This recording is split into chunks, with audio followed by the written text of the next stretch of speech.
Do you like Demon Slayer? What am I saying? Of course you do. Well, have you ever wondered what Demon Slayer would be like if it was a seinen and all the characters were Nezuko? Then wonder no more, because I have the anime for you. Claymore is an anime where weird shape-shifting demons go around feasting on the flesh of the innocent humans. To combat these horrific beasts, these warrior women, referred to by the public as Claymores, are dispatched to these villages to slaughter the demons. However, the Claymores are humans that have had their DNA fused with the demons to make them more powerful. The Claymore anime follows Claire, a lone Claymore who spends her days hunting demons in isolation and appears to have little to no emotion. So it's not just Demon Slayer we're ripping off The Witcher too. Heck, even her hair is white. Like Geralt, Claire comes across a character, in this case called Rocky, who enables Claire to showcase her more human side, and I've got to be honest, I initially found this relationship to be really boring. Honestly, I think the first 4 episodes of Claymore are kind of weak, as they take on this episodic format, but without anything of interest being shown to the audience. Fortunately, Claymore is able to turn this around pretty quickly as we get to the first short arc of the anime, which focuses on the exploits of the Claymore Teresa instead of Claire. I can only speak for myself when I say that I found Teresa to be a vastly more interesting character than Claire. Teresa is just such a no-nonsense badass who is captivating the second she graces the screen, and I found her humanizing journey to be more engaging than Claire's. Not to suggest that Claire is a bad or weak character, because Claire is actually a really good one, who grows on you as you watch her attempt to overcome her limitations and develop a strong relationship with Rocky, the boy she grows to love.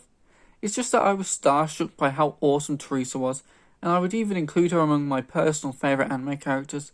This short Teresa arc really injects some life into the series, and once the focus of the anime returns to Claire and Rocky, the anime goes from strength to strength as an actual story begins to develop. I won't spoil this story, as I would like people to experience this anime as I did, but it is cool to see Claire and Rocky's relationship develop, as well as Claire's relationship with the other Claymores, who are shown to not think too highly of Claire. I also like how the villains are set up in this series, as they range from your typical I'm evil for evil's sake to more complex, interesting characters. Even some of the supposed good guys of the series give off serious villainous vibes. Character designs are great in this anime. All the Claymores look similar, what with them having the same outfits, having silver eyes and white hair, or a kind of blondie silver thing going on. Yet all the characters come across as visually distinct, despite this, with it being easy to tell who is who from the supporting cast. Even better is the design for the creatures, who range from looking like horrific monsters that could only be found in your worst nightmares, to some oddly angelic, even beautiful looking ones. Whilst the animation is not on the same level as Demon Slayer, this is still a Madhouse production, and despite being a fairly old anime at this point, I think the animation still holds up. Before I end this video, I'd like to talk about this anime's English dub. Stephanie Young, who you will probably know as Olivier Armstrong from Fullmetal Alchemist Brotherhood, was the perfect choice to play Claire.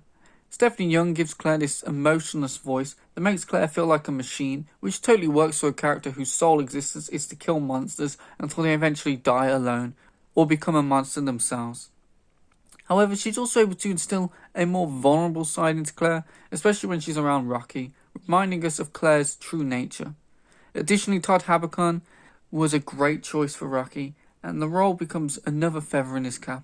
All in all, I think Claymore is an anime that is deserving of your time, and I think the 4-episode slog at the beginning of the series shouldn't deter you from sticking with this anime. Anyway, bye.